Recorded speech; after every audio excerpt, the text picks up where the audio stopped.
Good morning everyone. तो कल आपका क्लास कहाँ तक कंप्लीट हुआ था? सर गुप्त का होगा। कहाँ तक हो चुका था? टॉपिक क्या था? अच्छा, ये बताइए क्या होगा? अच्छा, आज नवमी है, इस वजह से लोग गायब हो गए हैं। कोई नहीं, लेकिन आज तो व्रत थोड़ी, आज तो लोग हवन हवन कराते हैं।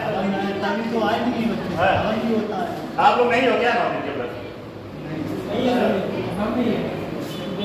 चलिए ठीक है फिर, चलिए अच्छा हम अपना टॉपिक शुरू करते हैं। आज जो है गुप्त काल है। कौन सा है? गुप्त काल। ठीक है,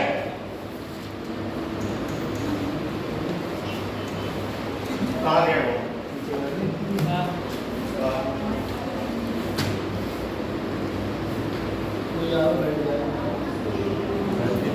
ये पहला कब किससे स्टार्ट हुआ? स्टार्ट कर दो वहीं से। चलो, गुप्त काल। ठीक, आज का टॉपिक आपका है गुप्त काल। गुप्त काल, ठीक है।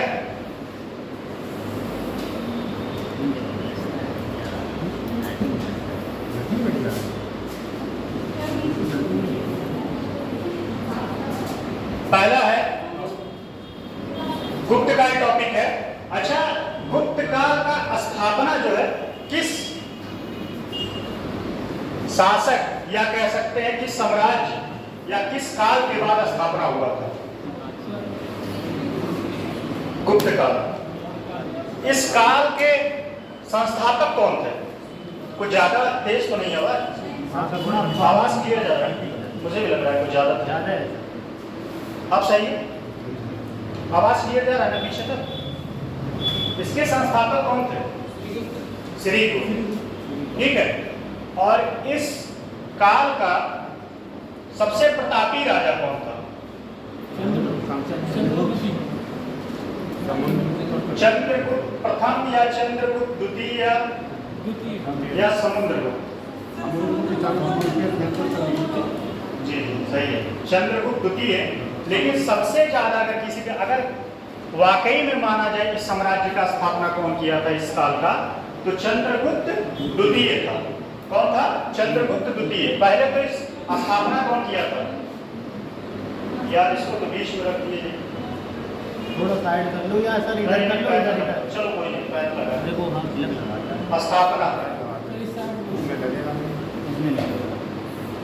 स्थापना जो है इसका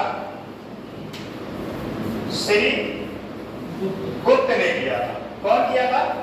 श्री गुप्त ने किया था। ठीक है, और उसके बाद इस साम्राज्य का सबसे प्रतापी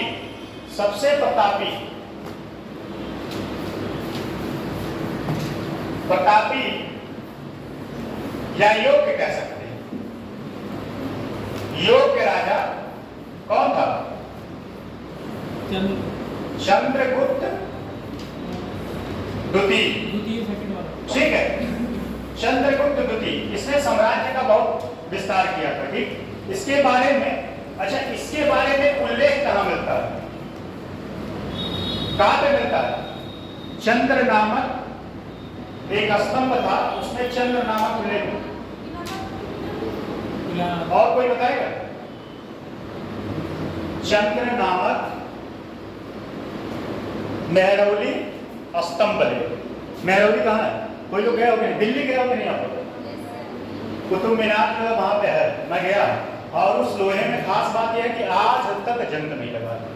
पता नहीं, साइंस जितने साइंटिस्ट हैं वो भी रिसर्च कर रहे हैं क्या बात है ऐसा, उस पर आज भी जो है जंग नहीं लगा। वहां पे जो है चंद्र नाम, क्या चंद्र नाम का उल्लेख है किसमें? मेहरौली में। मेहरौली, ठीक, ये मेहरौली है कहां? दिल्ली। ठीक, कहां पे है? दिल्ली। देखिए, और उसके बाद ये इसके बीच में एक भी था, इसके बीच में एक शासक था, उसको लिख लीजिए समुद्रगुप्त। या नहीं, इसके बाद तो पहले उसका लिख लीजिए नाम, चंद्रगुप्त। चंद्रगुप्त फर्स्ट, चंद्रगुप्त फर्स्ट, उसके बाद समुद्रगुप्त। लेकिन समुद्रगुप्त से बस एक ही क्वेश्चन यहाँ पे बनेगा प्रयाग प्रशस्ति के बारे में, ठीक है। समुद्रगुप्त, समुद्रगुप्त, समुद्रगुप्त के बाद कौन आया? चंद्रगुप्त द्वितीय, चंद्रगुप्त द्वितीय, ठीक है। चंद्रगुप्त द्वितीय। समुद्रगुप्त को क्या कहा गया है?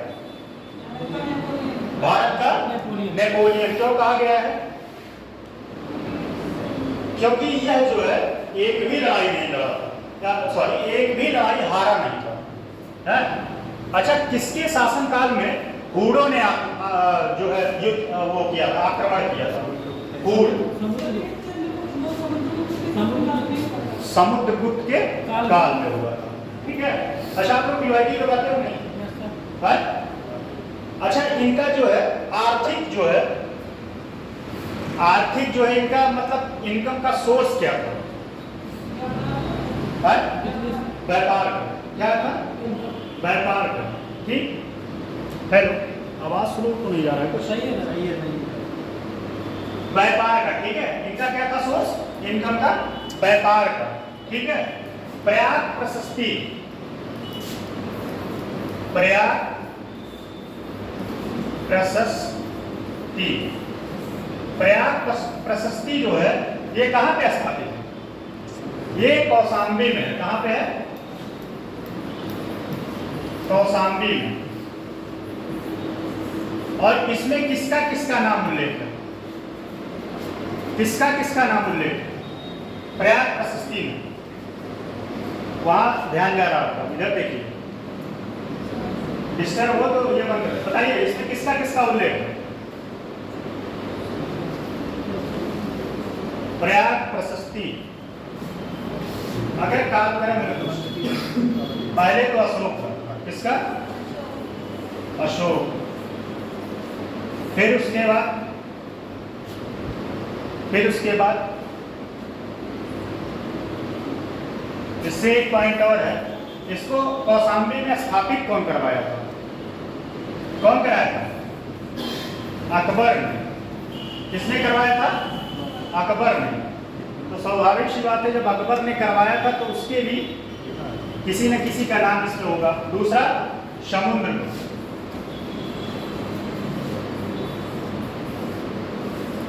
तीसरा नाम अकबर, चौथा नाम कोई बताएगा? चौथा नाम है औरंगजेब या जहांगीर? है श्योर? और अगला जहांगीर के बाद एक नाम और, जहांगीर के बाद एक नाम और बताइएगा। जहांगीर के बाद एक नाम और, बीरबल। कौन? बीरबल ने किया, ठीक है।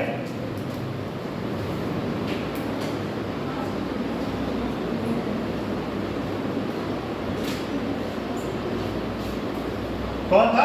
बीरबल था, ठीक। लिख लीजिए यहाँ एक और हाँ, जहांगीर।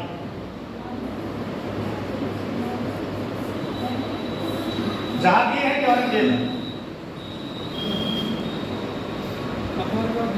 और उसके बाद अकबर, सॉरी बीरबल। बीरबल। इस प्रशस्ति में, अच्छा प्रशस्ति मतलब ये होता है पिलर, पिलर या खंबा जो वहां स्थापित किया गया था। इसके जो है अर्थ का क्या था? व्यापारिक था, ठीक। ग्राम विश्व में स्थापना हुआ था। चलिए देखिए। अच्छा, चंद्रगुप्त गुप्त का गुप्त का गुप्त का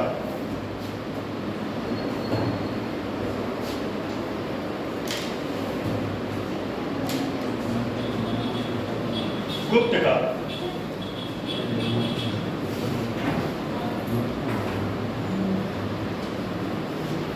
कुषाण साम्राज्य के विघटन के पश्चात, कुषाण साम्राज्य के विघटन के पश्चात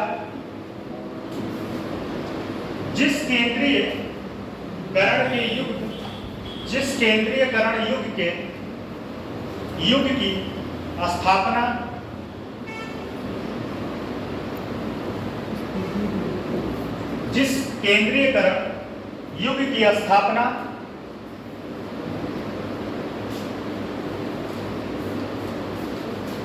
की शुरुआत हुई वह गुप्त काल था।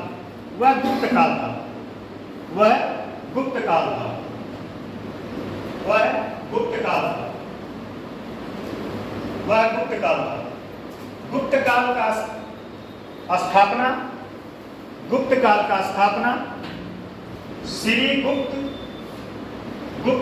स्थापना श्री गुप्त ने किया था।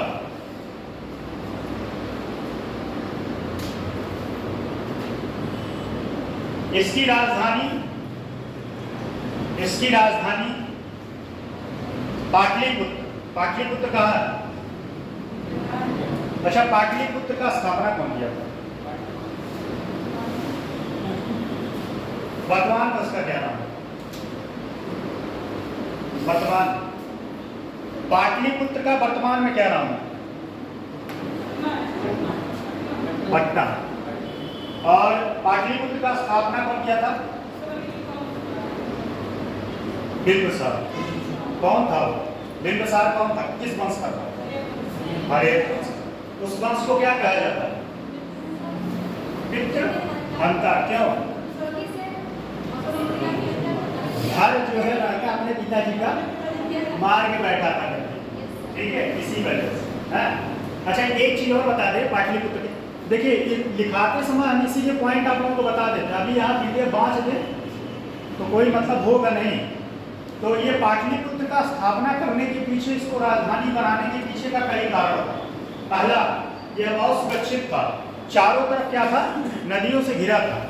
यहाँ पे जो है, यहाँ पे कह सकते हैं कि बाहरी आक्रमण करना बड़ा मुश्किल था। इस वजह से, और यहाँ पे लैंड फर्टाइल था। लैंड जो है क्या था? फर्टाइल था। लैंड जो है फर्टाइल था, उपजाऊ था, ठीक है। इस वजह से इसको जो है अपनी राजधानी बनाया गया। कौन बनाया? बिंबिसार, ठीक है। पाटलिपुत्र थी। अगला पॉइंट लिखिए, इस वंश का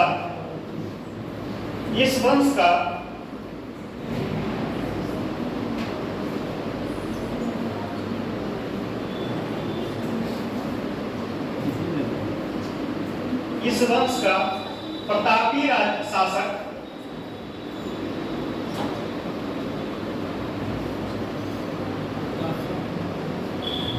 एक चीज में थोड़ा सा डाउट, ये आप लोगों को जो है ना, ये जो है ये पहला ही, हाँ, देख लेंगे थोड़ा सा इसमें, थोड़ा ये फैक्ट हो सकता है। चलिए लिख लीजिएगा, इसको मैं बता दूंगा। फर्स्ट सेकंड उसमें कोई वो नहीं। अभी तो आप सेकंड लिखिए, फिर मैं बता दूंगा कौन सा, ठीक है।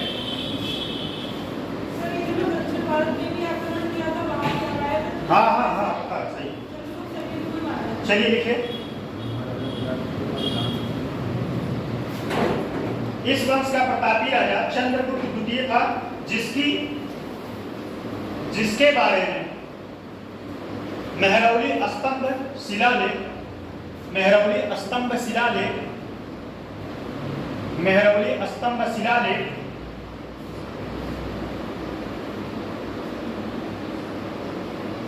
से चंद्र नामक शासक के बारे में पता चलता है।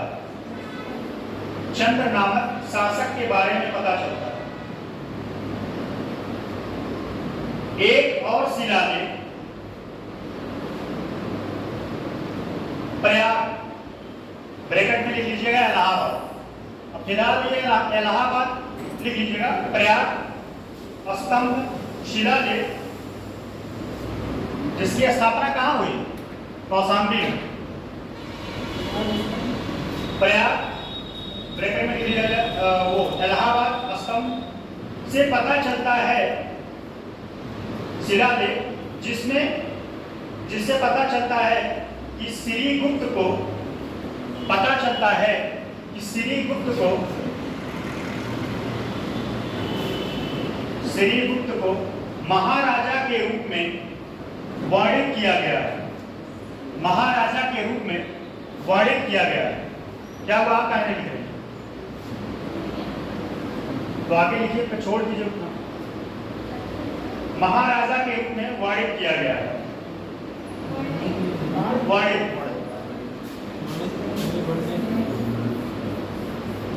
वर्णित किया गया है। शब्द तो वही बोलते हैं, फिर आप लोग समझ नहीं पाते क्या? शब्द तो वही बोलते हैं जो लिखा है।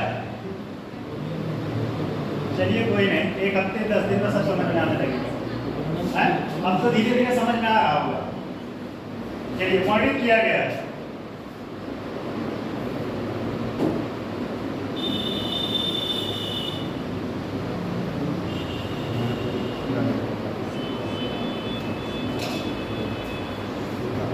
इसके साथ ही श्रीगुप्त के पुत्र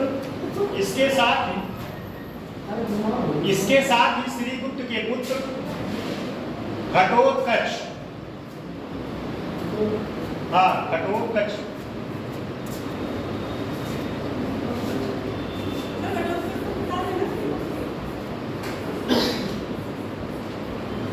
घटोत्कच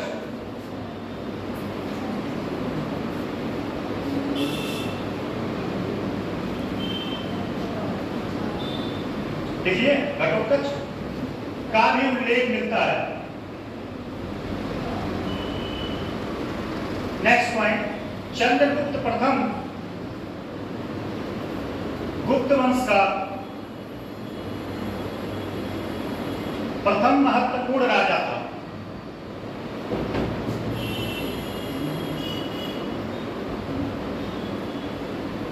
वह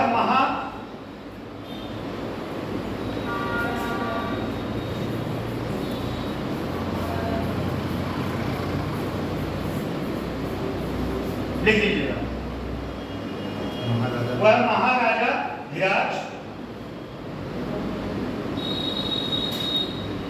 कहलाने वाले पहले राजा थे जिन्होंने लिच्छवी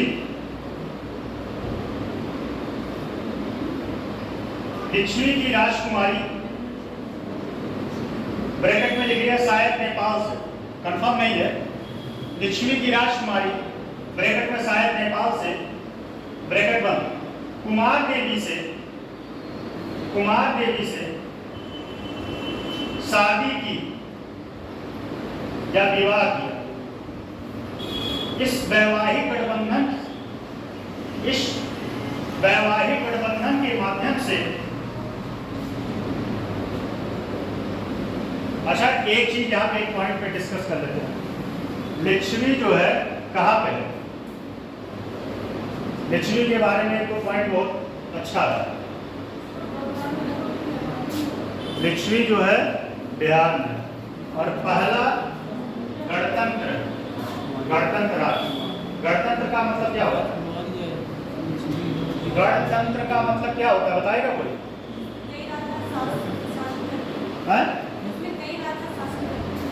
अच्छा आप बताएं। गणतंत्र क्वालिटी में पढ़ी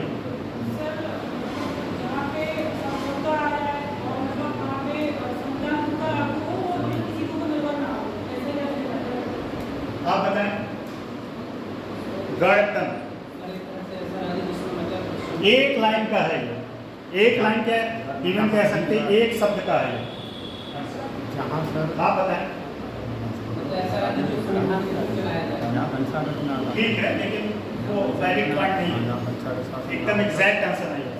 जहाँ वंशागत शासन ना हो सर, जहाँ वंशागत शासन ना हो, निर्वाचित शासन होगा ये वो सही बताया, ये थोड़ा पहुँच है। वहाँ का राजा लोगों के द्वारा, भारत का राष्ट्रपति क्या होता है? प्रत्यक्ष रूप से चुना जाता है। इसी वजह से भारत क्या गणतंत्र है। स्पेन क्या है? ब्रिटेन में वहाँ महारानी का, ब्रिटेन क्या है? सर बाबा दोनों राजतंत्र और गणतंत्र में दोनों में आपको अंतर पता होना चाहिए। राजतंत्र में वंशानुगत चलता है, वंशानुगत, जैसे उनके पिताजी फिर अगला जो है उनका लड़का वो राज करेगा, ठीक।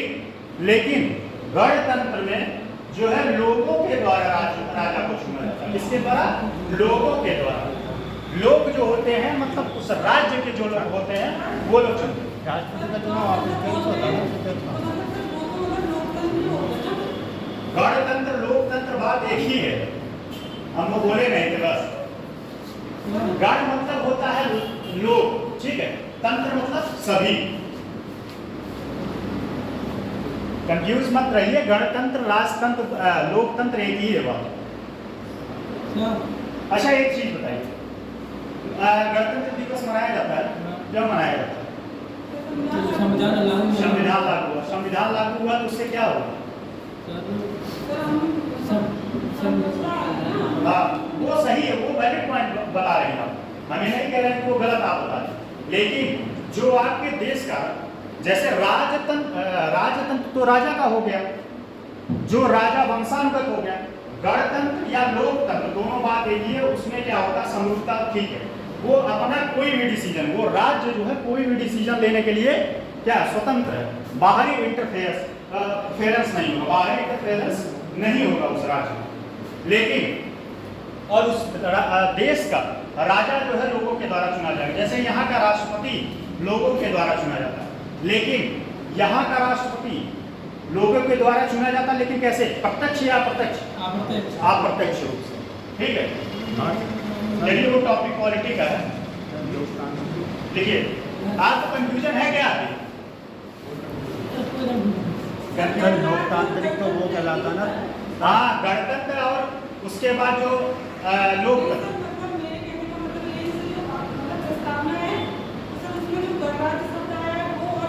वो आप जो कह रही हैं वो समरूपता, ये सब बातें सही है, मैं मान रहा हूँ।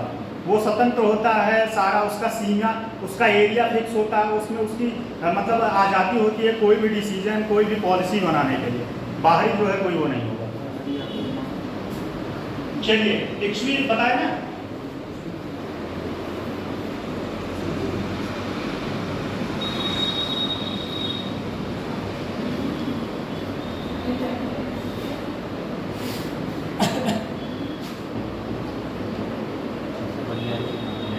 थोड़ा पॉइंट बोलिए, शायद इसमें हमें विवाह किया था। हाँ ठीक है। देखिए इस वैवाहिक गठबंधन के माध्यम से उसने अपनी स्थिति को, इस वैवाहिक गठबंधन के माध्यम से उसने अपनी स्थिति को और मजबूत किया और गुप्त वंश की प्रतिष्ठा बढ़ाई, गुप्त वंश की प्रतिष्ठा बढ़ाई। उसने अपने संबंधों को देख के लिख लीजिएगा बस, उसने अपनी प्रतिष्ठा बढ़ाई। मेहरौली लौह स्तंभ शिलालेख में, मेहरौली लौह स्तंभ शिलालेख में उनकी लंबी विजयों का विस्तार, उनकी लंबी विजयों का विस्तार से वर्णन है, लंबी विजयों का विस्तार वर्णन है।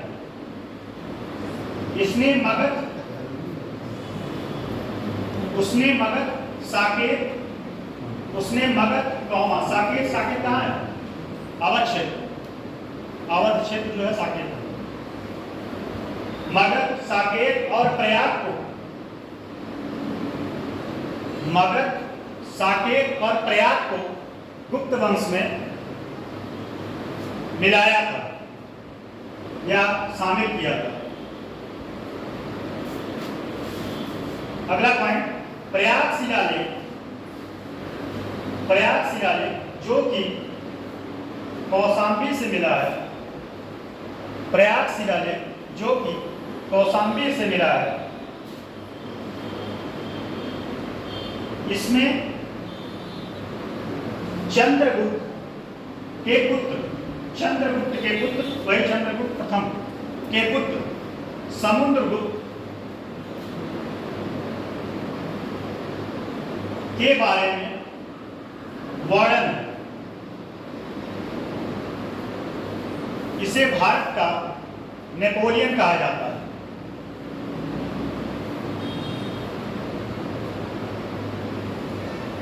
और इसे एक चीज और, ये संगीत का बहुत बड़ा प्रेमी आदमी था। इसके सिक्कों पर क्या अंकित था? बीड़ा बजाता।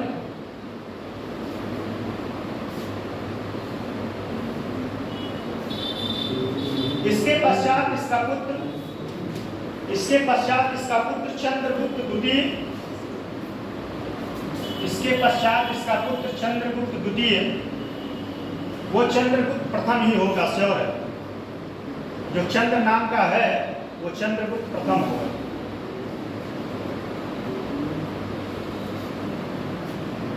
चंद्रगुप्त द्वितीय ब्रैकेट में लिख लीजिएगा विक्रमादित्य, ब्रैकेट क्लोज। 380 ईस्वी में 380 ईस्वी में 380 ईस्वी में गद्दी पर बैठा।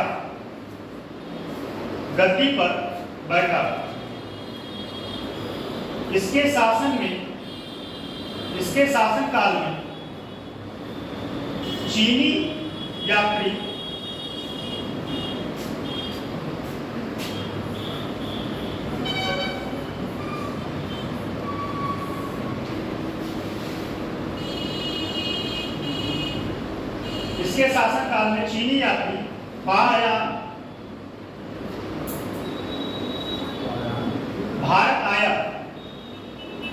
भारत आया। इसने मथुरा नगर के बारे में कहा कि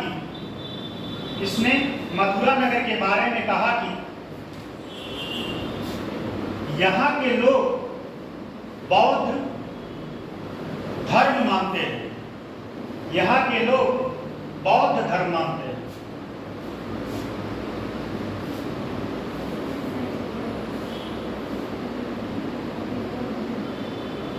नेक्स्ट पॉइंट, अगला पॉइंट, गुप्त काल को कला की दृष्टि से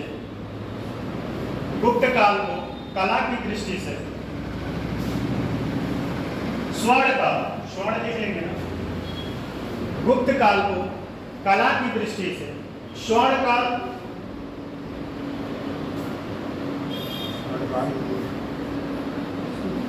कहा जाता है,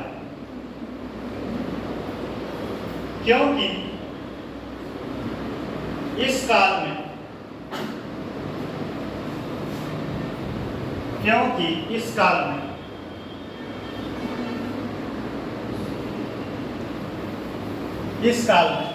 भीतर गांव लिखने के लिए लिख भीतर गांव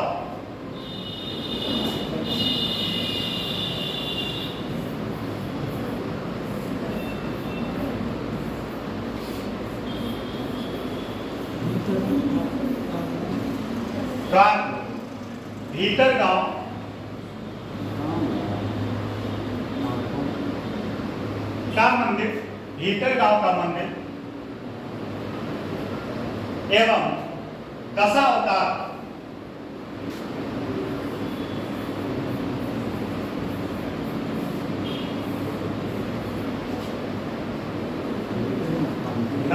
का देवगढ़, दशावतार का देवगढ़ मंदिर,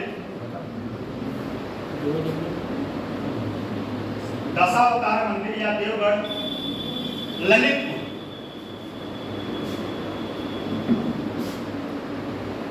का निर्माण हुआ। साथ ही मूर्ति निर्माण के साथ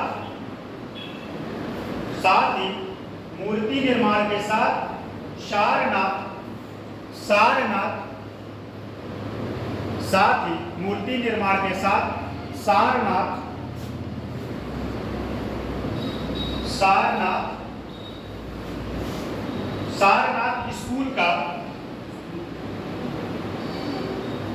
भी स्थापना हुई। स्कूल, अच्छा, सारनाथ स्कूल के बारे में बता दें। सारनाथ स्कूल मतलब सारनाथ कला कह सकते हैं। जैसे जो है कई सारे स्कूल हुआ करते थे, तो उसमें स्कूल मतलब एक जगह जहाँ पे सारा कला केंद्रित हो, ठीक। तो सारनाथ स्कूल का भी स्थापना हुआ। देवगढ़ के दशावतार मंदिर, देवगढ़ के दशावतार मंदिर, शिखर मंदिर का, देवगढ़ के दशावतार मंदिर, शिखर मंदिर का पहला उदाहरण देवगढ़ के शिखर मंदिर, देवगढ़ के शिखर मंदिर का पहला उदाहरण। मतलब इसके पहले क्या होता था, मंदिरों पर शिखर नहीं हुआ करता था। आर्ट एंड कल्चर इसमें टॉपिक है, तो ये मंदिर के बारे में बताएंगे क्या क्या है मंदिर कला के बारे में।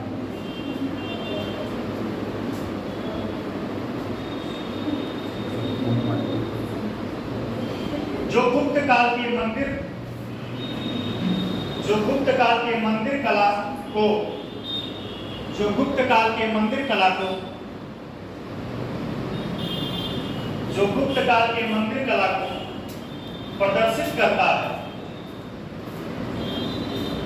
इस मंदिर का निर्माण, इस मंदिर का निर्माण, इस मंदिर का निर्माण ईंटों से किया गया, ईंटों से किया गया।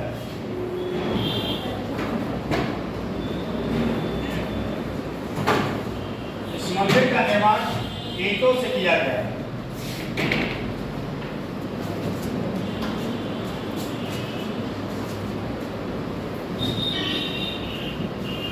इसके दीवारों पर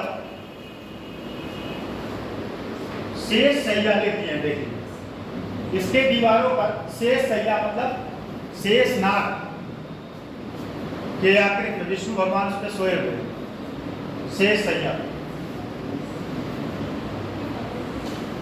शेष सैया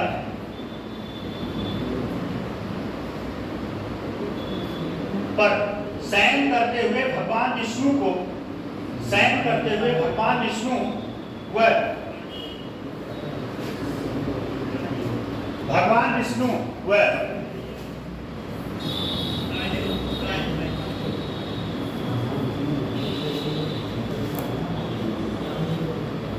भगवान विष्णु व गजेंद्र, भगवान विष्णु व गजेंद्र मोक्ष, भगवान विष्णु व गजेंद्र मोक्ष, इसीलिए तीन आज ये सुंदर दृश्य, आज ये सुंदर दृश्य उत्तीर्ण है। अच्छा उत्तीर्ण लिख लेते हैं कहीं आप लोग, उत्तीर्ण है।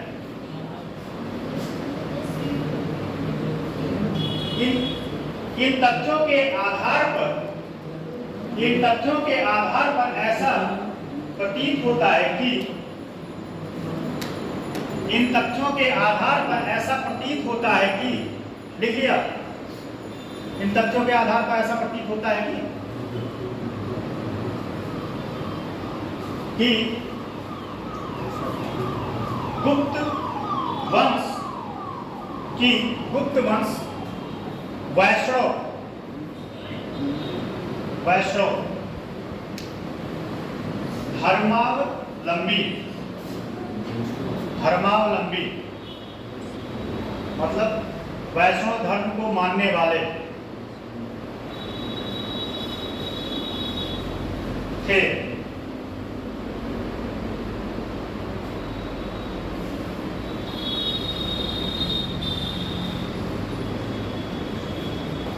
चलिए अगला लिखिए गुप्तोत्तर का। अच्छा कल आप लोग क्या पढ़े थे हिस्ट्री, वो मेडाइवल पढ़े थे ना?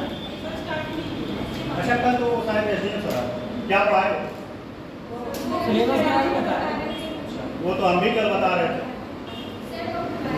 आपने बारे में बताया कि मैं क्या हिस्ट्री में तो कोई टॉपिक लिए थे, हिस्ट्री का वैदिक काल, लेकिन आप लोग जो है ना इधर इधर इधर वहाँ बात कर लीजिए, फिर या तो फिर यही देख लीजिए, वहाँ बात कर लीजिए। देखिए सिलेबस जो है, सिलेबस सिलेबस और प्रीवियस ईयर पेपर आप लोग लिए हैं कि नहीं? कितने लोग लिए हैं कि नहीं? पहले बताइए, आप लिए हैं सिलेबस प्रीवियस ईयर पेपर? और इसको जो है अपने दीवार पे जहाँ पढ़ते हैं ना, सिलेबस को वहाँ चिपका लीजिए। उससे आप भटकेंगे नहीं। पढ़ाने के लिए तो पढ़ने के लिए बहुत कुछ पढ़ा है, लेकिन आप उससे टॉपिक से भटकेंगे नहीं। जो टॉपिक है उसको आप उसी के अकॉर्डिंग पढ़ेंगे। इसी में यूपी स्पेशल में सिलेबस जितना पॉइंट दिया है उतना ही पढ़ना है आपको, और उसी से क्वेश्चन बनेगा, उससे बाहर क्वेश्चन नहीं बनेगा। ठीक है, लिखिए गुप्तोत्तर काल, पोस्ट गुप्ता पीरियड, गुप्तोत्तर काल,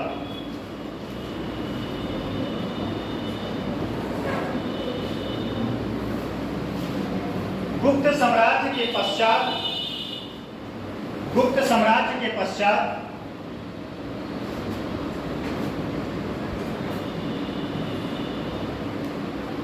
क्या कह लीजिए, गुप्त साम्राज्य के पश्चात या गुप्त साम्राज्य के पतन के पश्चात, गुप्त साम्राज्य के पतन के पश्चात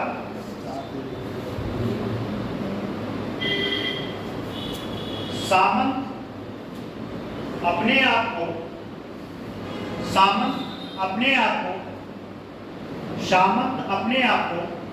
स्वतंत्र, सामंत क्या होते हैं?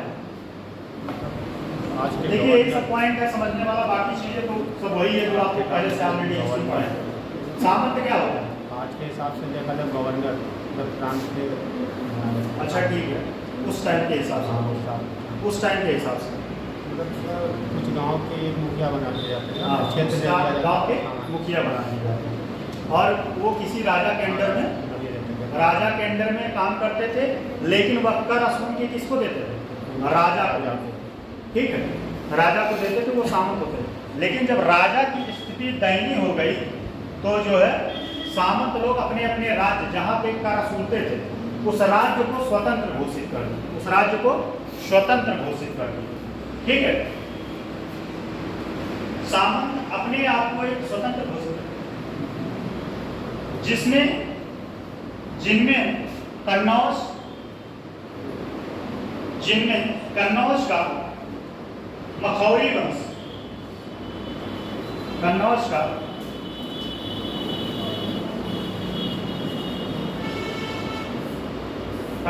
मखौरी वंश, जिनमें कन्नौज का मखौरी वंश, थानेश्वर का वर्धन वंश, वर्धन वंश, वर्धन निकलेंगे नहीं, थानेश्वर का वर्धन वंश प्रमुख है। वैसे तो बहुत थे, लेकिन यूपी में बस इन्हीं दो राज्य थे। ठीक है, वैसे तो बहुत सारा स्थापना हुआ था, लेकिन यूपी से यही दो। इन वंशों के शासकों ने अपना प्रभुत्व कायम करने के लिए, इन वंशों ने अपने शासन का प्रभुत्व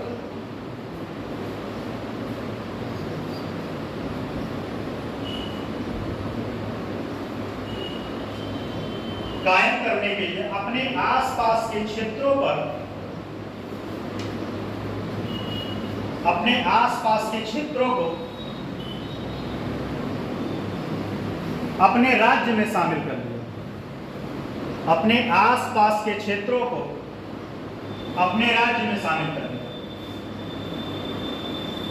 अगला पॉइंट, मखौरी वंश के इतिहास के बारे में।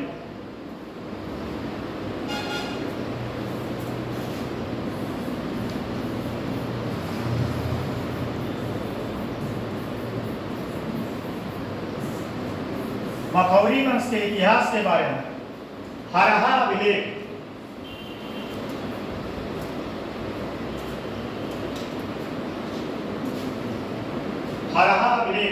ब्रैकेट में लिख लीजिएगा 12 पंक्ति। ये कहां से मिला है? प्रीलिम्स में क्वेश्चन बन सकता है। हरहा अभिलेख कहां से मिला है? 12 पंक्ति से। इसके पहले किसको पता था हरहा अभिलेख के बारे में? ये आपका आरओ के लिए क्वेश्चन तैयार होगा।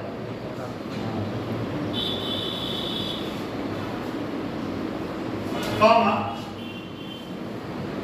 सोहनाग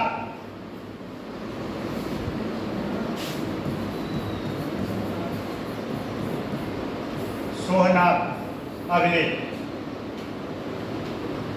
सोहनाग अभिलेख देवरिया सोहनाग अभिलेख देवरिया देवरिया कहाँ है? बिहार में कि उत्तराखंड में कि मध्य प्रदेश की यूपी? हाँ किधर पड़ेगा? बिहार से पूर्व में पड़ेगा कि पश्चिम में पड़ेगा कि पूर्वोत्तर में पड़ेगा कि दक्षिण में पड़ेगा? एकदम एग्जैक्ट पूर्व में है। एग्जैक्ट पूर्व में तो नहीं है। चलिए देखिए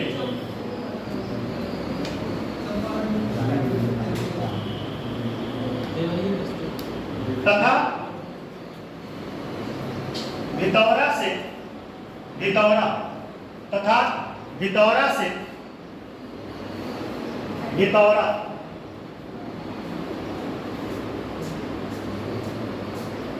से प्राप्त भितौरा से प्राप्त मोहरों से पता चलता है प्राप्त मोहरों से पता चलता है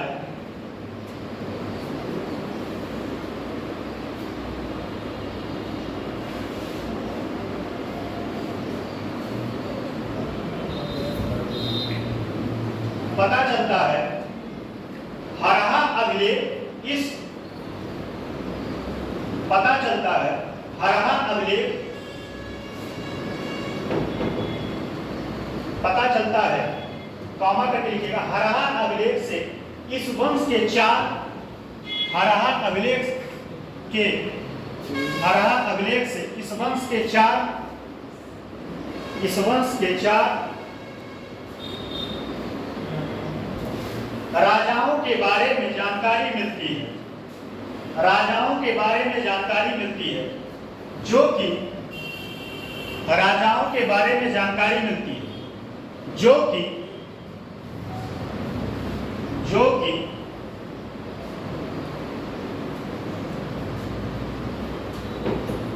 हरिवर्मा कौमा नाम है चार राजाओं का हरिवर्मा कौमा आदित्य वर्मा कौमा ईश्वर वर्मा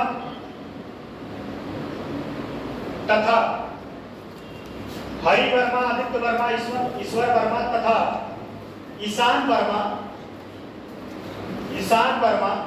के शासनकाल के घटनाओं की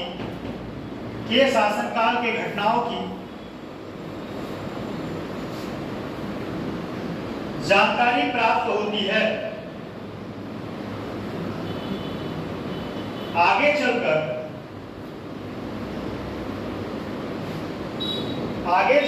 ईशान वर्मा का पुत्र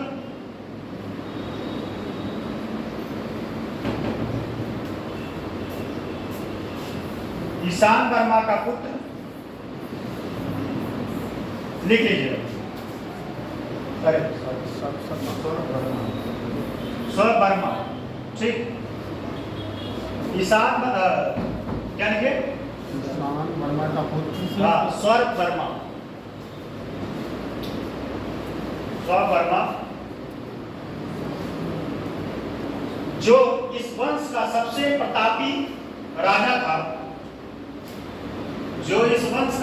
प्रतापी राजा था जिसने मगध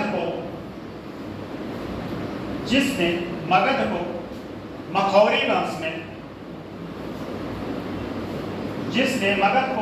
वंश में शामिल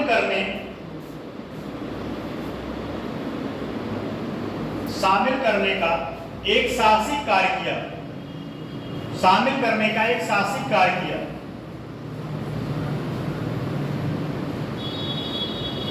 थानेश्वर का वर्धन वंश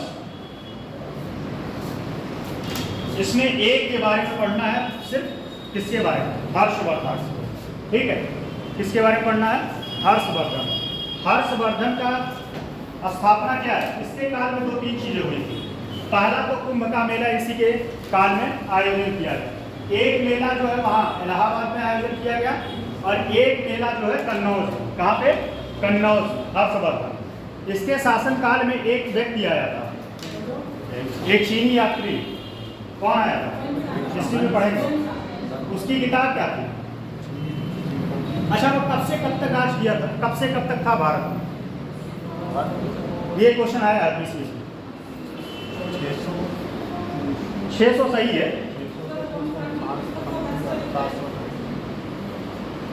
कब से कब तक जो है वह इस मतलब भारत में था? 629 से लेके 45 तक। 629 से लेके। अच्छा, उसे एक चीज और कहा जाता, क्या? यात्रियों का राजकुमार। यात्रियों का राजकुमार। प्रीवियस ईयर क्वेश्चन देखेंगे तो ये सब सारा क्वेश्चन वहां मिलेगा। देखिए, इस वंश के बारे में जानकारी, इस वंश के बारे में जानकारी वंशखेड़ा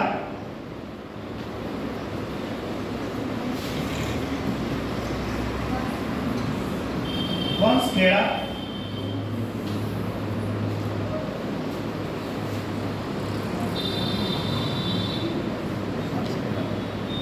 वंशखेड़ा वह मधुबन, वह मधुबन, वंशखेड़ा व मधुबन लेख जो उत्तर प्रदेश के लेख कौन कौन? वंशखेड़ा और मधुबन, जो उत्तर प्रदेश के शाहजहांपुर, शाहजहांपुर कहाँ? यहीं से आते शाहजहांपुर जिले में स्थित है।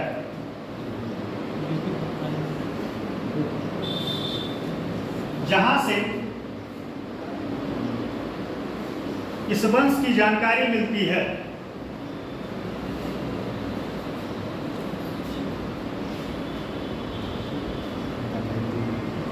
अगला लीजिए, वर्धन वंश का शक्तिशाली राजा, वर्धन वंश का क्वेश्चन आपका बनेगा तो बस यही बनेगा वर्धन वंश के बारे में, और वो भी सिर्फ हर्षवर्धन का, क्योंकि सिलेबस में बस यही है।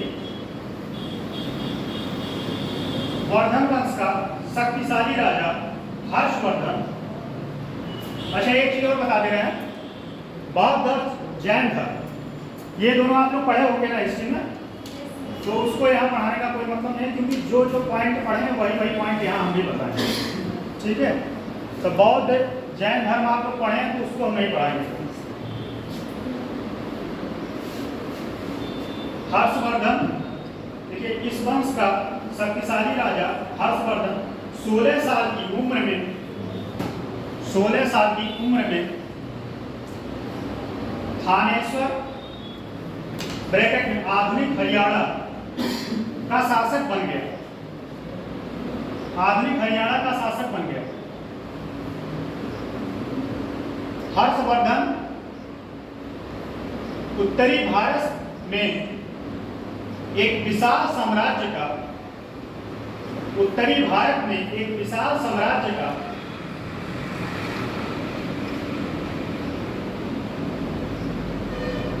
स्थापना किया एवं शासन भी किया।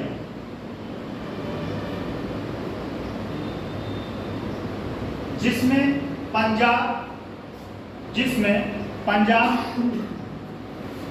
मिथिला, कन्नौज जैसे राज्य शामिल है। मिथिला, कन्नौज, पंजाब राज्य शामिल है। बाद में हर्ष अपनी राजधानी थानेश्वर से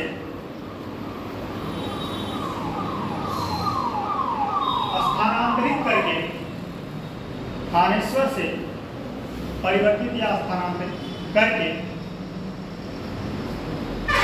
कन्नौज को बनाया। अगला पॉइंट लिखिए, कन्नौज त्रिकोणीय युद्ध, कन्नौज। अच्छा एक चीज और समझ लीजिए, कन्नौज का जो त्रिकोणीय युद्ध हुआ था उसमें कौन कौन शामिल था? पाल, प्रतिहार और राष्ट्र। कितने वर्षों तक चला था? 200 वर्षों तक। अच्छा ये युद्ध क्यों हो रहा था, किसके लिए? कन्नौज के लिए हो रहा है। कन्नौज के लिए हो रहा था। क्यों कन्नौज के लिए हो रहा था? कन्नौज के लिए क्यों हो रहा था? आप बताएं, आप लोग बताएं कन्नौज के लिए क्यों हो रहा था? आप बताएं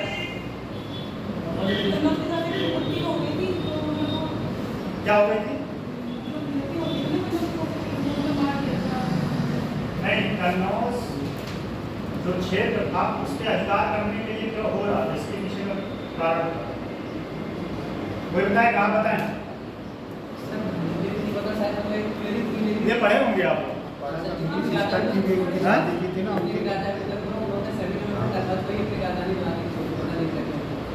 इसके पीछे का कारण नहीं पता।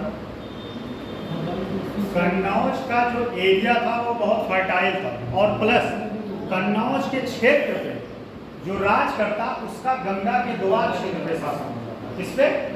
गंगा के दोआब क्षेत्र। सबसे बड़ा कारण क्या था? हर चीज के पीछे कोई ना कोई कारण होता है, ठीक है? तो उसका कारण खोजने का प्रयास करिए, रटने का प्रयास नहीं। फिर से समझिए, इसके पीछे लिंक क्या था?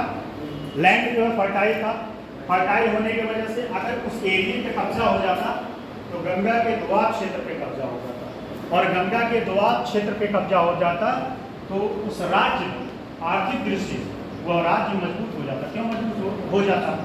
सिंपल सी बात है, उपज ज़्यादा बढ़ जाता, ठीक है? ये सब सारी बातें अलग है, ठीक? तो ये बात समझ में है। कन्नौज त्रिकोणीय युद्ध जिसमें त्रिपक्षीय संघर्ष के रूप में जाना जाता है। क्या क्या बताएं? त्रिपक्षीय। त्रिपक्षीय लिख दें कि लिख लेंगे? त्रिपक्षीय। लिख लिया। त्रिपक्षीय, इसमें विजय कौन प्राप्त किया? विजय 3 लोग लड़े थे। ये क्वेश्चन बहुत बार पूछे। राष्ट्र को भी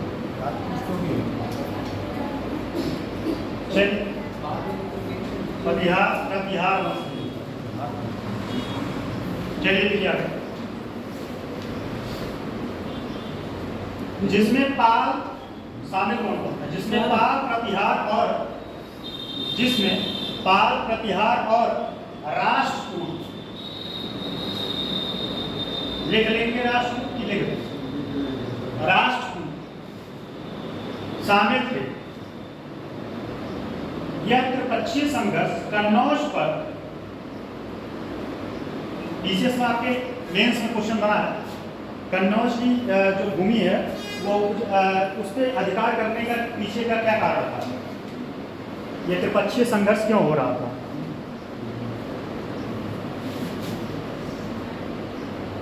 यह त्रिपक्षीय संघर्ष कन्नौज पर नियंत्रण स्थापित करने के लिए हो रहा था, क्योंकि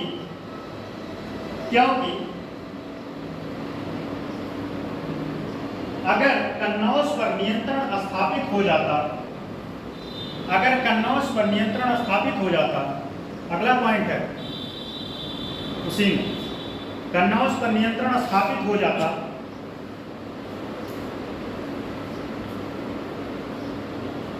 तो गंगा घाटी का नियंत्रण भी, या ब्रैकेट में गंगा घाटी या दोआब लिखी जाए, गंगा दोआब,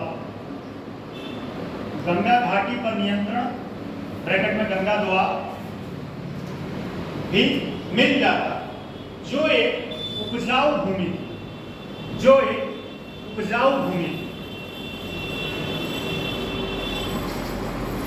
हर्ष के समय प्रयाग के, अगला पॉइंट, नेक्स्ट पॉइंट, हर्ष के समय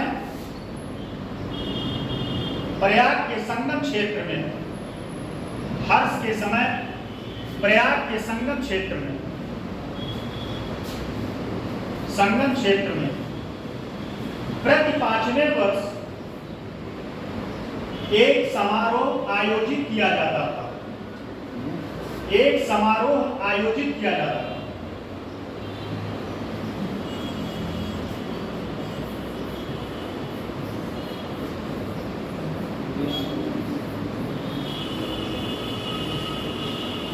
देख लीजिए, एक समारोह आयोजित किया जाता था जिसका नाम ये था महामोक्ष परिषद।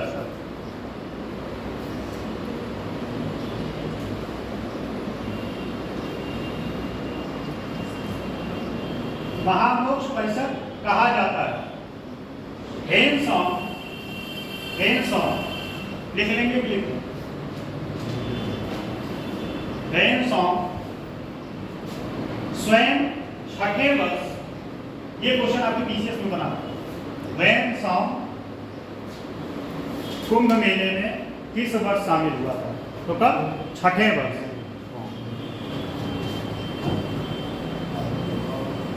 हेनसॉन्ग स्वयं छठे वर्ष समारोह में सम्मिलित हुआ था।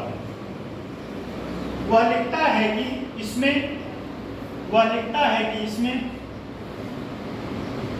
18 अधीन देशों के राजा, वह लिखता है कि इसमें 18 अधीन देशों के राजा उपस्थित हुए थे, जिसमें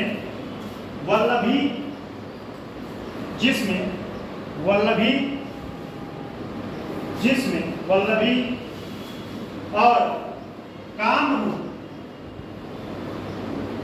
के राजा भी शामिल थे। कामरूप। यह समारोह 75 दिन 75 दिन तक चला था।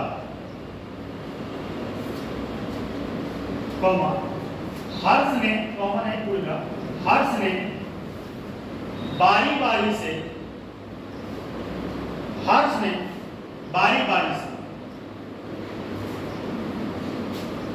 बुद्ध, सूर्य एवं शिव के प्रतिमाओं की पूजा की थी। ये कहाँ पे पूजा किया? वहीं पे पूजा किया। पहले बुद्ध का, फिर किसका? बारी बारी से सबका किया। बुद्ध, सूर्य और चलिए आगे लिखिए। हर्ष को प्रिय दर्शिका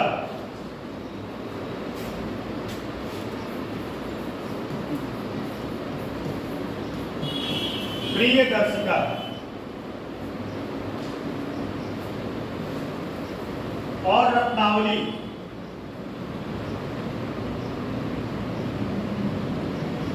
नामक पुस्तक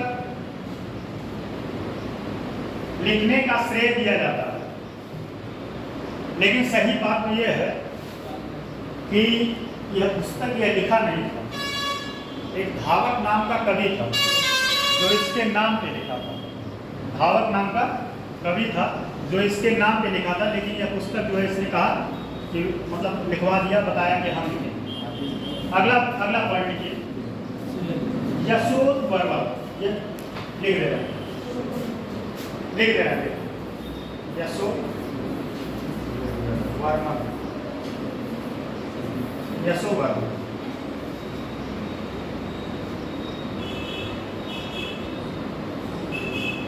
देखिए, हर्ष की मृत्यु के बाद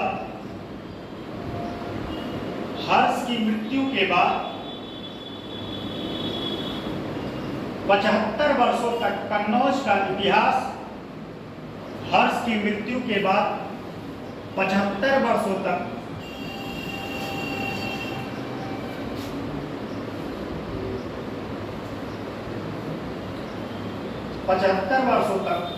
कन्नौज का इतिहास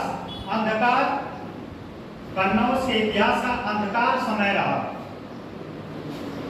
इसके पश्चात कन्नौज के के राजा सिंहासन पर, इसके पश्चात कन्नौज के राजा सिंहासन पर यशोवर्मन, जो लिखे यशोवर्मन नामक एक महत्वाकांक्षी एवं शक्तिशाली राजा गद्दी पर बैठा।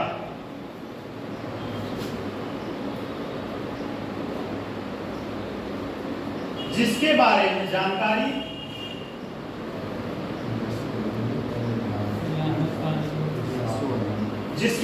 जानकारी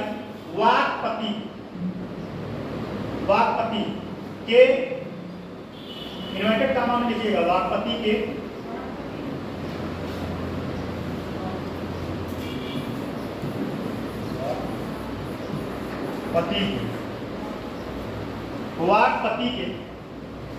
गौड़ वाहो, लिख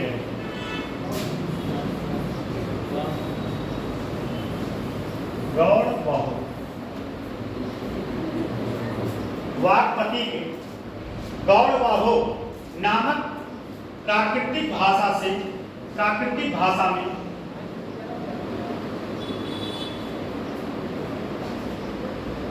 लिखित कथा से मिलती है। प्राकृतिक भाषा में लिखित कथा से मिलती है। प्राकृतिक भाषा किसका था? प्राकृतिक भाषा कौन? जैन। बौद्ध का? उनकी आर्य मत प्राकृतिक भाषा, उनकी पाली के और एक वंश का और उसमें क्या नाम, शीशे का सिक्का जारी किया। शीशे का सिक्का कौन जारी किया बताइए?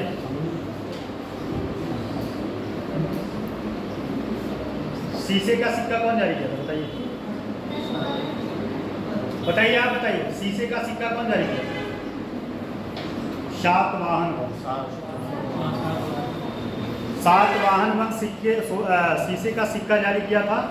और उसके मतलब साम्राज्य का, या कह सकते हैं उसके राज्य का भी प्राकृतिक भाषा ही, ठीक है। ये स्टेटमेंट में क्वेश्चन बना है पीसीएस में। सर कोई कह रहा था कि जो है, पता नहीं कौन है, कि ये तो सर यूपी पीसीएस का पढ़ा रहा है, यूपीएससी का नहीं पढ़ा रहा। अरे भाई, मैं पहले दिन ही क्लियर कर दिया था कि यूपीएससी का सिलेबस ही नहीं है, तो कहाँ से हम यूपीएससी पढ़ा देंगे? ये खुद सोचने वाली बात है। सिलेबस आपका दिया है, मैं सीधे बोल रहा हूँ, 5वां 6वां पेपर यूपी स्पेशल है। अब आप यूपीएससी की तैयारी कर रहे हो, ठीक है, अच्छी बात है, आप यूपीएससी निकालो, लेकिन जब नहीं होगा ना, तो फिर यूपी पीसीएस में आएंगे, फिर बैठ के ही पढ़ना पड़ेगा। तो जो चीज़ अभी फ्री में मिल रहा है, उस दिन हम लगातार ये बात क्यों हम इतना एक्सरसाइज करके आप लोग बोलते हैं, फ्री में चीज़ें लोगों को जो है ना, उसका वैल्यू नहीं देते। जब यही चीज़ आप कहीं 15, 20 हज़ार, 50 हज़ार देखें, 20 हज़ार से कम तो नहीं लगेगा।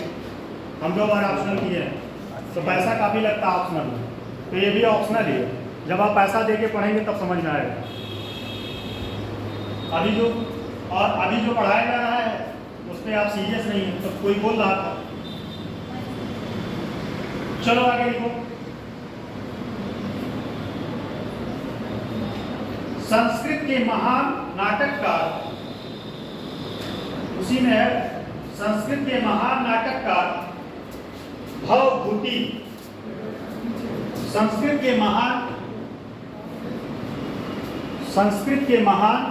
नाटककार भवभूति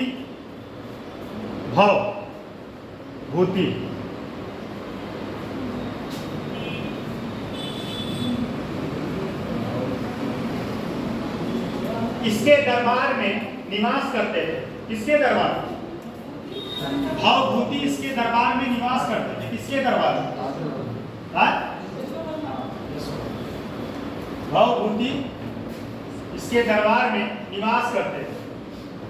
भवभूति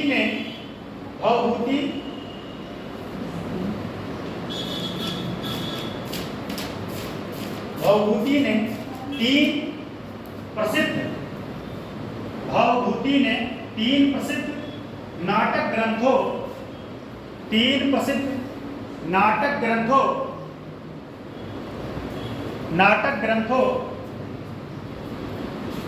की रचना की जो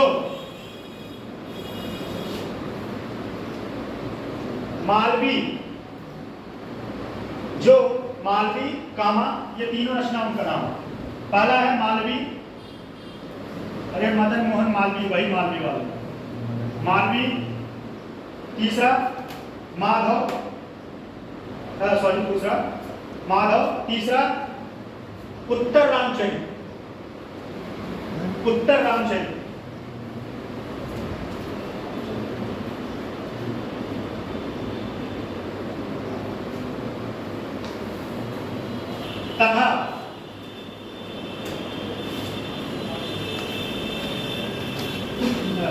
तथा काट दीजिए, उत्तरांचल लिखा, तथा ने वो काट दीजिए, लिखा है। देखिए, यशोवर्मन शैव धर्म को मानता था या अनुयायी था।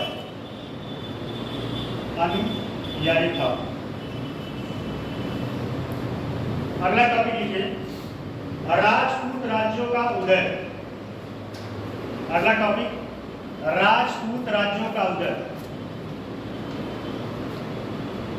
एवं राजपूत राज्यों का उदय एवं त्रिकोणात्मक संघर्ष।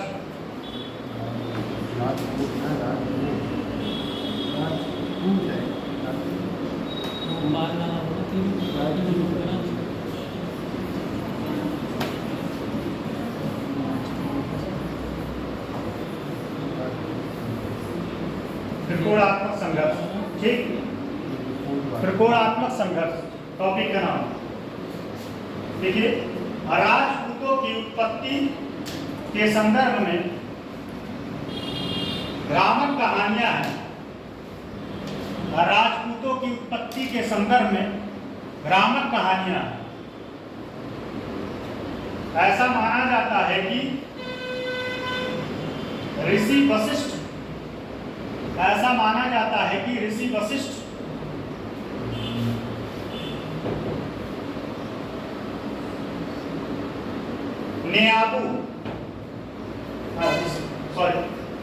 वशिष्ठ ने ऋषि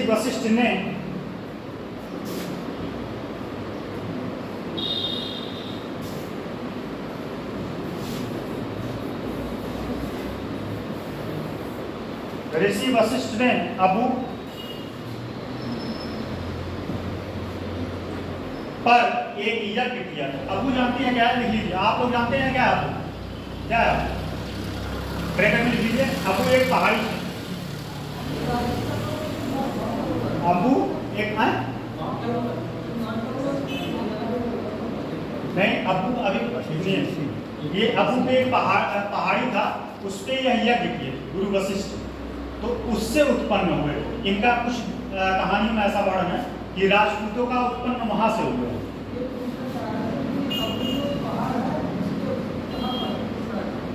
यह गवर्ती वाले से पूछिएगा, अबू पहाड़ कहा है, अभी बता दें।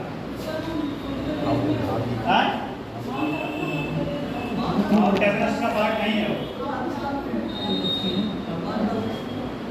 चलिए देखिए आगे लिखिए। यज्ञ किया जिसमें 4 राजपूतों की उत्पत्ति परमार,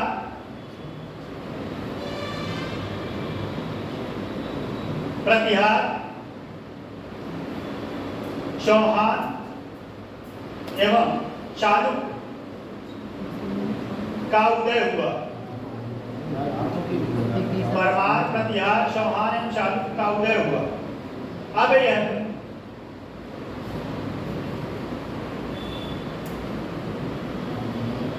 उदय हुआ। अब यह कहानी कहां तक सत्य है, इसके बारे में प्रमाण नहीं। ये दंत कथा क्या होता है? मतगणन कहानी हाँ? बनाए मतगणन बनाए। साक्ष्य ना मिले जिसका साक्ष्य ना हो। जैसे वो पीढ़ी दर पीढ़ी चलता है। हाँ?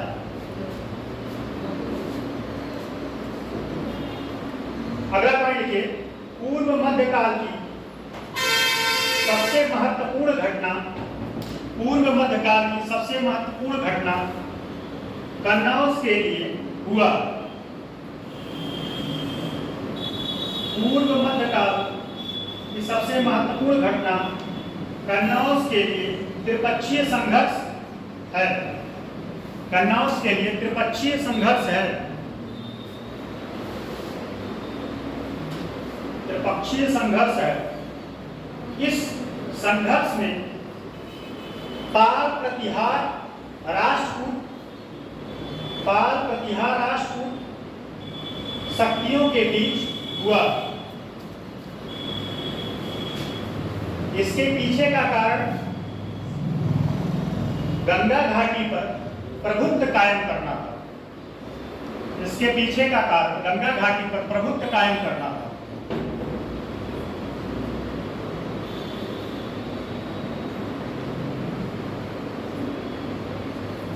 जिसके लिए यह त्रिपक्षीय संघर्ष हो रहा था।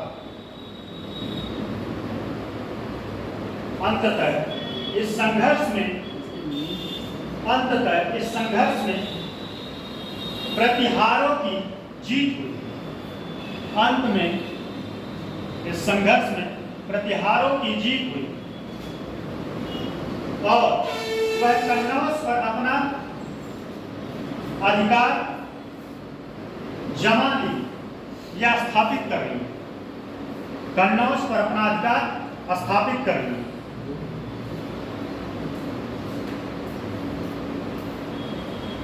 कन्नौज पर अपना स्थापित। इसके बारे में जानकारी ग्वालियर लेख से, इसके बारे में जानकारी ग्वालियर लेख से,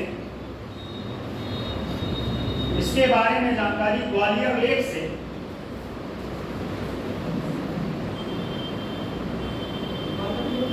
इसके बारे में जानकारी ग्वालियर लेख से पता चलता है कि प्रतिहार शासक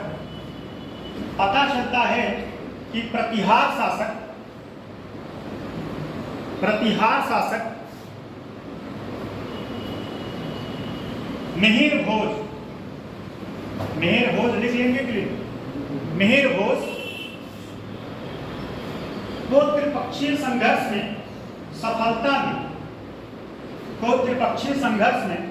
सफलता मिली। नेक्स्ट टॉपिक अगला लिखिए, प्रतिहारों के बाद की स्थिति। अगला टॉपिक प्रतिहारों के बाद की स्थिति।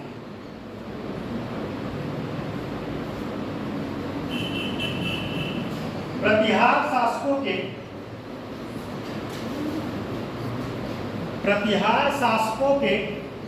निर्बल पड़ने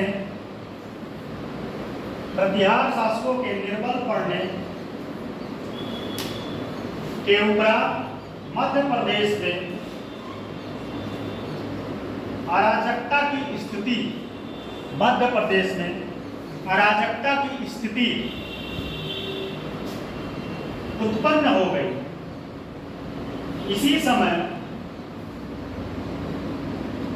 उत्तर प्रदेश में दो नए राजपूत वंश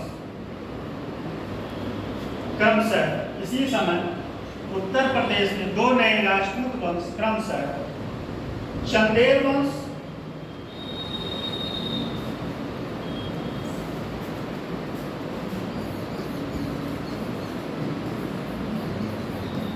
एक वंश है ग्रहणवाल वंश, जो कि अभी यह कहाँ पे स्थापित है? ग्रहणवाल वंश कहाँ था? है? किसी को पता है? उत्तराखंड में। उत्तराखंड का, यहाँ से क्वेश्चन उत्तराखंड में खूब बनता है। मैं एक बार उत्तराखंड दिया था, उत्तराखंड विशेष का। उत्तराखंड गाढ़वाल वंश से, वहां से क्वेश्चन बहुत बनता है, मेंस में प्रीलिम्स में दोनों। अच्छा, पहले उत्तराखंड जो है किसका भाग हुआ था? यूपी का कब अलग हुआ? 2000 हाँ? 2000 कितने तारीख? 2000 हाँ? कितना जिला काट? 12 सही है, 13 जिले। और वो जिले कौन थे? मतलब जिला नहीं, छोड़िए, जिला तो बहुत है, 13, लेकिन हम बता देंगे। लेकिन क्या करेंगे, पिथौरागढ़ है, हरिद्वार है, ऐसे ऐसे करके है।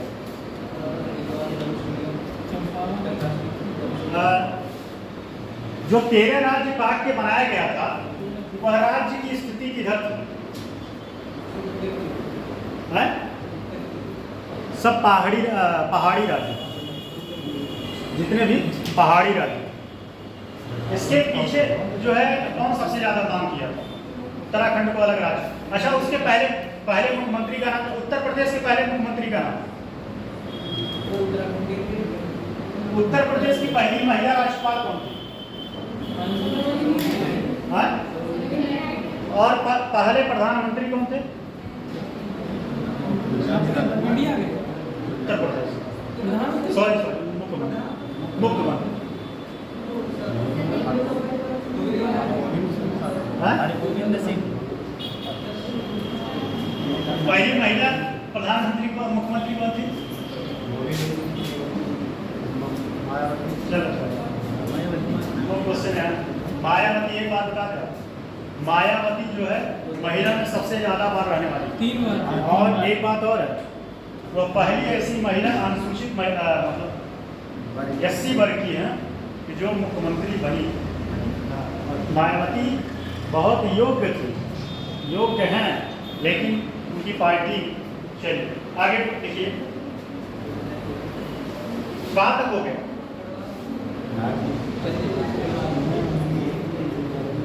गाढ़वाल वंश का उदय हुआ।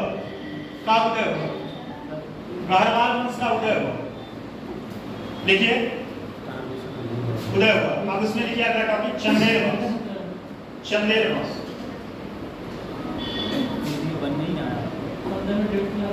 चंदेल वंश क्या हुआ?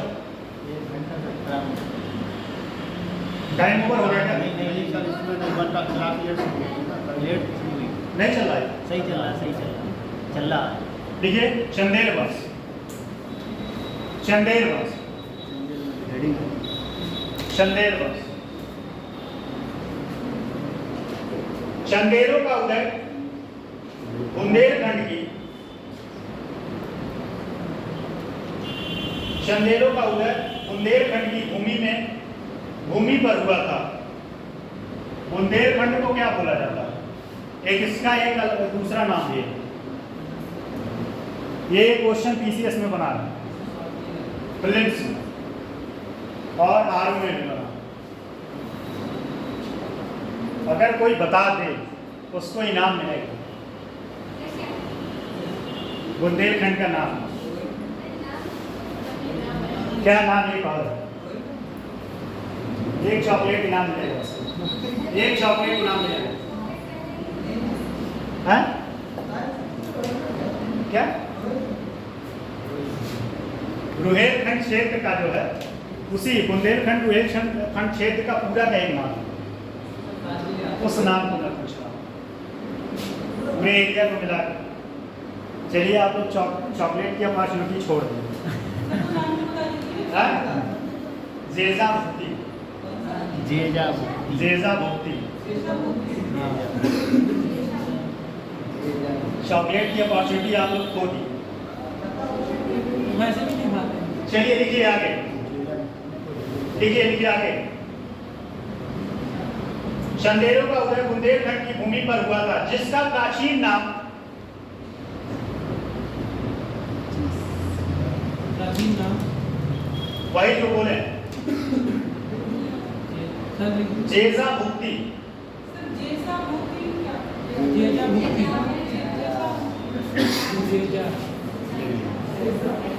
जेजा भुक्ति।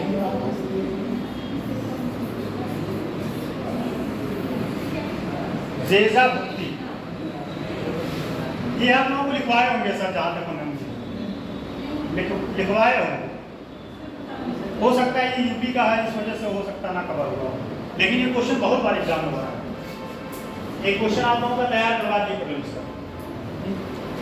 प्रीलिम्स का तो वैसे हम बहुत सारा 5 दिन में बहुत सारा क्वेश्चन आप लोगों को बताया। इन्हें पॉलिटी से लेके ज्योग्राफी, हिस्ट्री, जो कि हमें क्वेश्चन नहीं पूछना चाहिए, चाहे हम पूछे चाहे मेंस का क्वेश्चन पूछे।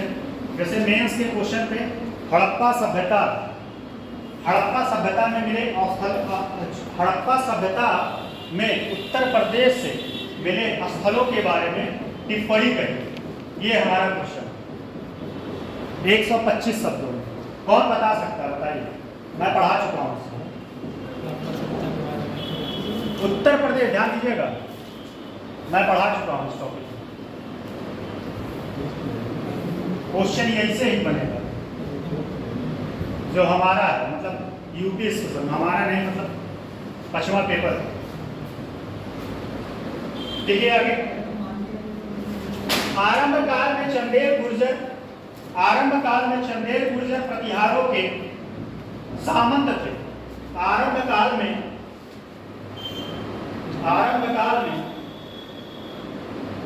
चंदेल गुर्जर प्रतिहारों के, इसमें ये बात ध्यान दीजिए, चंदेल जो है गुर्जर प्रतिहारों के सामंत थे। किसके? गुर्जर प्रतिहार सामंत थे। इनके इतिहास के बारे में जानकारी आधुनिक उत्तर प्रदेश से प्राप्त हुआ।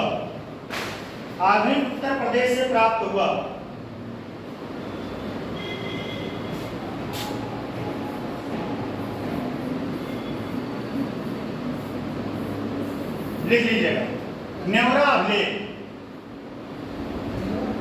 हाँ लिखे, लिख लीजिए, न्योरा अभिलेख, ब्रैकेट में लीजिएगा। हमीरपुर, ब्रैकेट में। हमीरपुर कहाँ है? हमीरपुर कोई बताएगा कहाँ? न्योरा अभिलेख, ब्रैकेट में हमीरपुर। हमीरपुर कहाँ है? उत्तर प्रदेश में कि बिहार? चलिए, हमीरपुर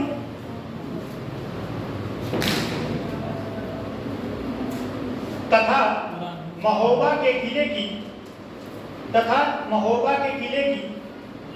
दीवारों पर अंकित है।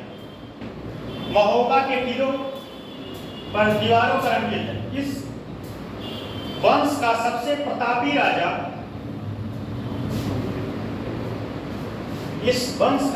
प्रतापी राजा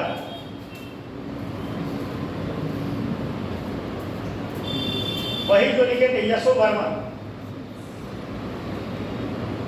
था। वह एक साम्राज्यवादी शासक था।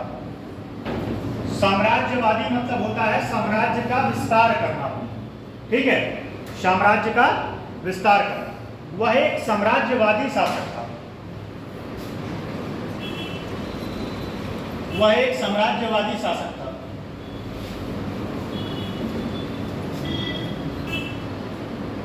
सर्वप्रथम इसने ही कन्नौज पर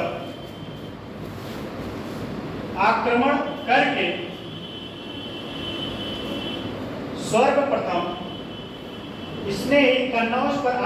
करके प्रतिहार साम्राज्य को, पहले तो त्रिपक्षीय संघर्ष में कर लिए थे, उसके बाद जब प्रतिहार साम्राज्य खत्म हुआ उसके बाद की बात है, नहीं तो मिक्सअप कर दिया, समाप्त कर दिया तथा राष्ट्रकूटों से कलिंजर भी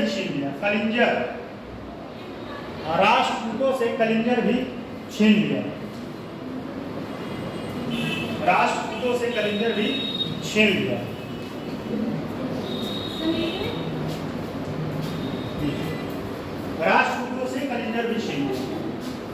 चंदेल शासकों की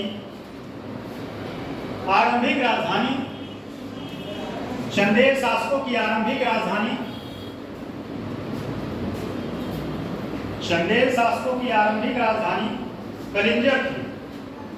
कलिंजर लिख लिए कि लिखना पड़ेगा? एक कोई मेडाइवल नहीं पड़ेगा, चलिए, तो पूछने का कोई औचित्य नहीं है।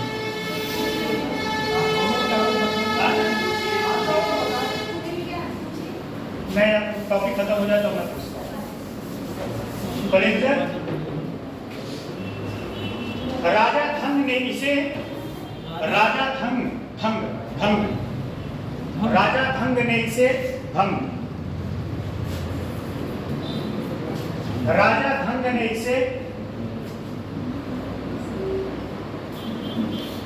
खजुराहो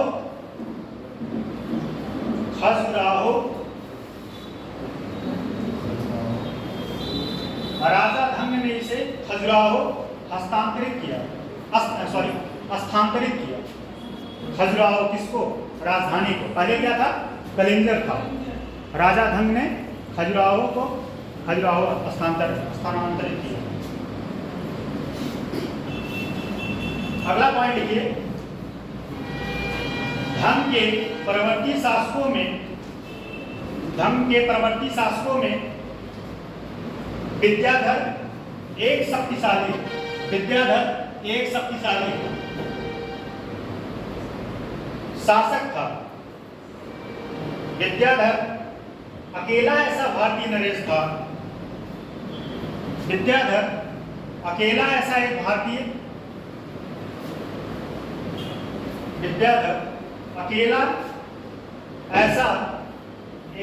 भारतीय नरेश था जिसने महमूद गजनवी की महत्वाकांक्षाओं का सफलतापूर्वक विरोध किया।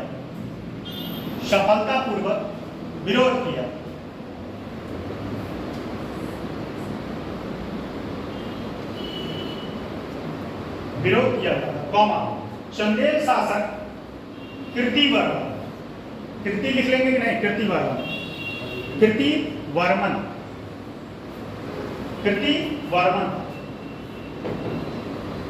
की राज्यसभा में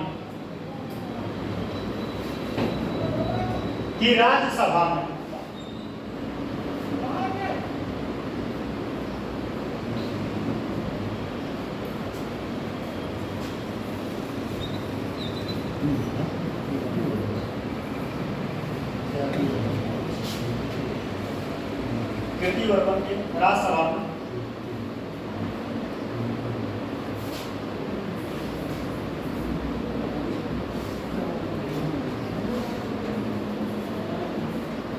लिख लीजिएगा। प्रबोधज लिख लीजिएगा, बहुत टफ नाम है, जो भी लिख लीजिए।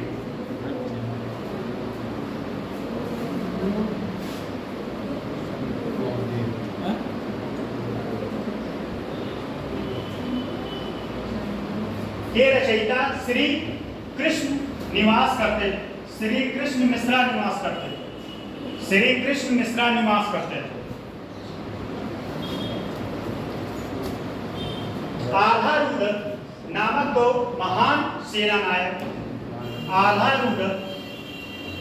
दो महान सेनानायक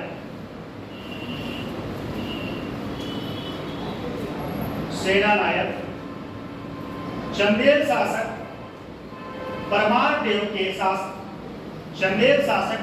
देव के राज दरबार में रहते थे। परमार देव को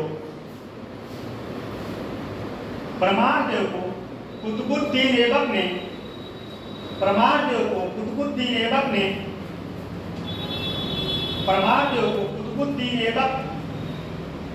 ने पराजित किया। इसके साथ ही चंदेलों की स्वाधीनता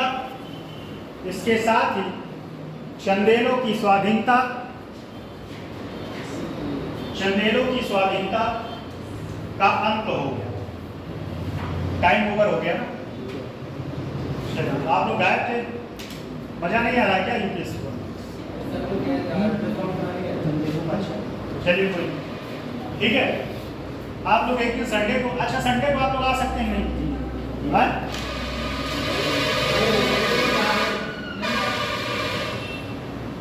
थैंक यू। इसको आप थैंक यू।